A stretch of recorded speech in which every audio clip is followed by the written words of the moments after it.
नमस्कार दोस्तों, स्वागत है आप सभी का आपके अपने YouTube channel simple maths for you में। आज का टॉपिक हमने संख्या पद्धति से लिया है, यानी कि नंबर सिस्टम से।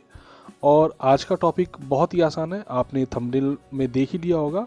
हमें क्या करना है आज के टॉपिक में हमें किसी दी हुई संख्याओं के अंत में यानी इकाई का अंक क्या होगा वो ज्ञात करना है। तो चलिए देर नहीं करते हैं, हम इस वीडियो को शुरू करते हैं। बहुत मज़ा आने वाला है। ऐसे क्वेश्चंस आपको सारे एग्जाम में ऑलमोस्ट देखने को मिलते हैं।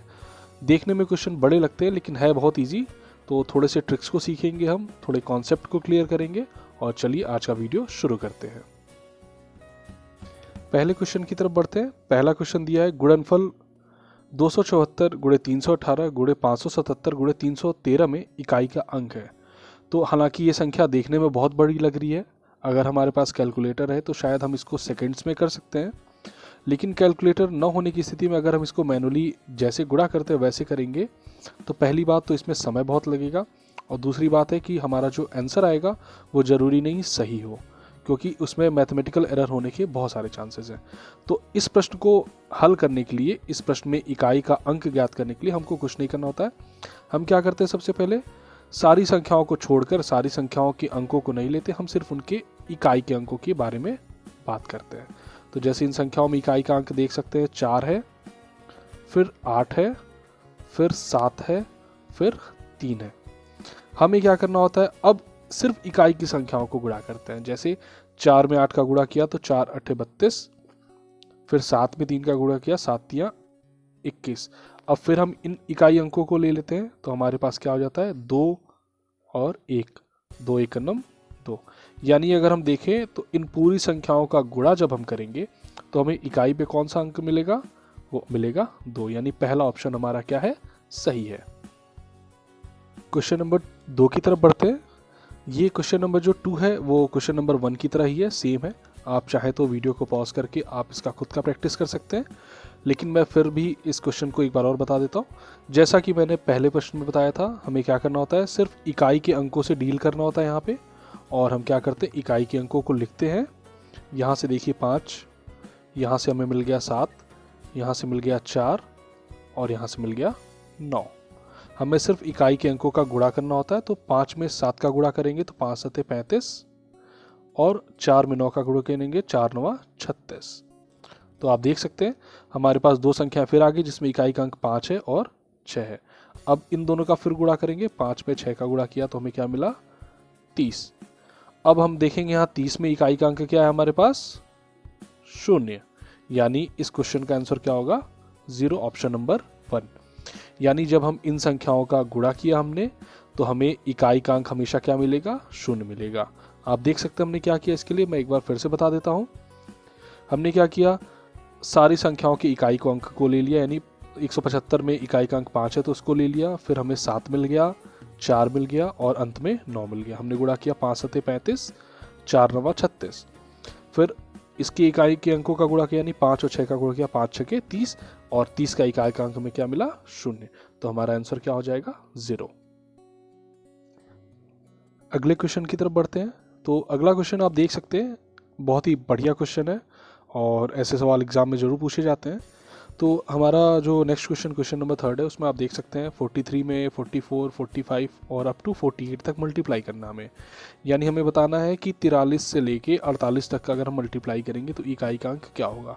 तो मैंने जैसे पहले बताया आपको जो तरीका, वही हम कोशिश करते हैं यहाँ पे। सबसे पहले सबके इकाई का अंक को लेते हैं। यहाँ का इकाई का अंक 3 है, यहाँ की इकाई का अंक 4 है, यहाँ के इकाई का अंक 5 है, और इसी प्रकार आगे इकाई का अंक 6 मिलेगा, 7 मिलेगा, और अंत में हमें 8 मिलेगा। तो मल्टीप्लाई करके देखते हैं। 3 में 4 का गुणा किया 12 बना, 5 में 6 का गुणा किया 30 मिला हमें, और 7 में 8 का गुणा किया 56 मिला।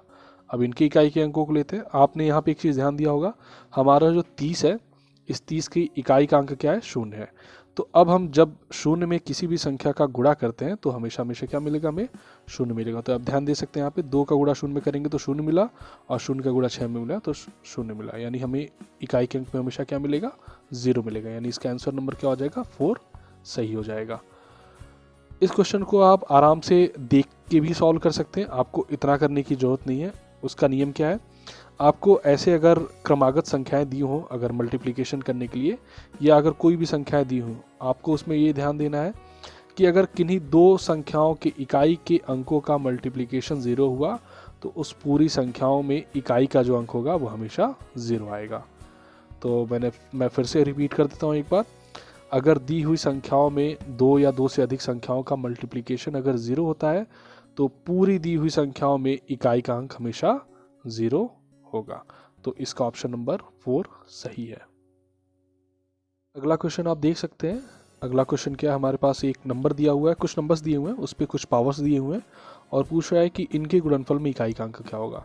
तो इसके लिए हमें 2-3 रूल याद रखने चाहिए। जैसे रूल नंबर फर्स्ट है, रूल नंबर फर्स्ट क्या है कि यदि कोई नंबर 0, 1, 5, 6 इससे एंड होता है, यानी इकाई का अंक 0, 1, 5, 6 हो, तो इस पे हम कितना भी पावर दे लें हमेशा हमें इकाई का अंक 0, 1, 5, 6 ही मिलेगा। जैसे आप देख सकते हैं 11 का अगर स्क्वायर करते हैं तो 121 मिला, इसमें इकाई का अंक 1 मिला, यहाँ पे भी 1 था, यहाँ पे भी 1 है। 5 का स्क्वायर किया तो 25 मिला, यहाँ पे भी 5 था, यहाँ पे भी 5 था। यानी 0, 1, 5, 6 अगर ऐसी कोई संख्या है, इस पे हम पावर दे रहे हैं, कोई भी पावर दे रहे हैं, तो हमेशा हमें यही संख्या मिलेगी। आ जाते हैं रूल नंबर 2 की तरफ। रूल नंबर 2 भी आसान है। यदि कोई संख्या हमें दी है और उसके अंत में यानी इकाई का अंक 2, 3, 7 और 8 हो, याद रखिएगा 2, 3, 7, 8 हो, तो ऐसे कंडीशन में हम क्या करते हैं, हमें क्या करना होता है, जो भी घातांक दिया होता है यानी पावर दिया होता है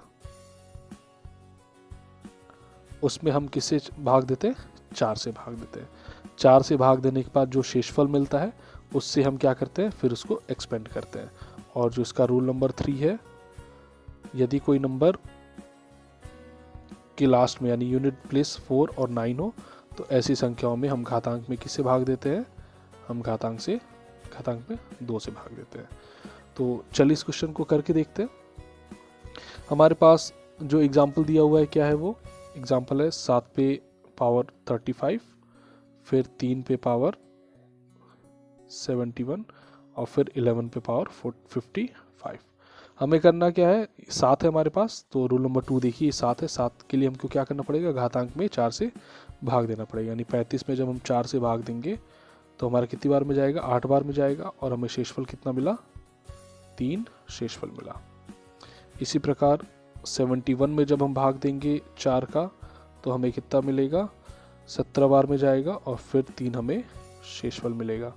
और 11 जैसे आप देख सकते हैं कि एक पे कितना भी घात लगा लें हम, कितने भी पावर बिठा लें, हमेशा हमको क्या मिलेगा, 1 ही मिलेगा। तो अब हमारे पास ये जो संख्या क्या बन जाएगी, 7 पे 35 की जगह हम 7 पे क्या लिख सकते हैं, 3 लिख सकते हैं। मल्टीप्लाइड बाई 3 पे हम क्या लिख सकते हैं, यहाँ जो पावर है 3 लिख सकते हैं, मल्टीप्लाइड बाई ये 1 हमेशा होगा। आप इसको मल्टीप्लाई करिए, 7 7 49 63, तो लास्ट में हमें इसका 3 मिलेगा, 3 3 9 3 27, इसका 7 मिलेगा और इसका 1 मिलेगा। हमें क्या मिल गया, 7 3 21 गुणे 1, यानी इसका यूनिट प्लेस हमेशा क्या होगा, 1, यानी ऑप्शन नंबर 1 सही होगा। आप देख सकते हैं इसका आंसर क्या आ गया, हमें 1 मिल गया।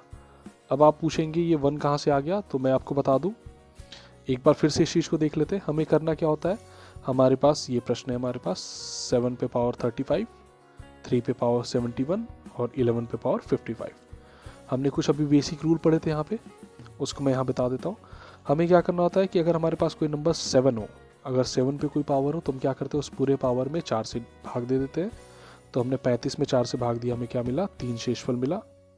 इस 3 को हम वापस इस संख्या पे लिख लेते हैं। फिर इसी प्रकार 71 है, 71 में 4 से भाग दिया हमने, तो हमें क्या मिला, 3 मिला। इस 3 को भी इस 3 के पावर 3 में लिख दिया हमने, मल्टीप्लाइड बाई 1।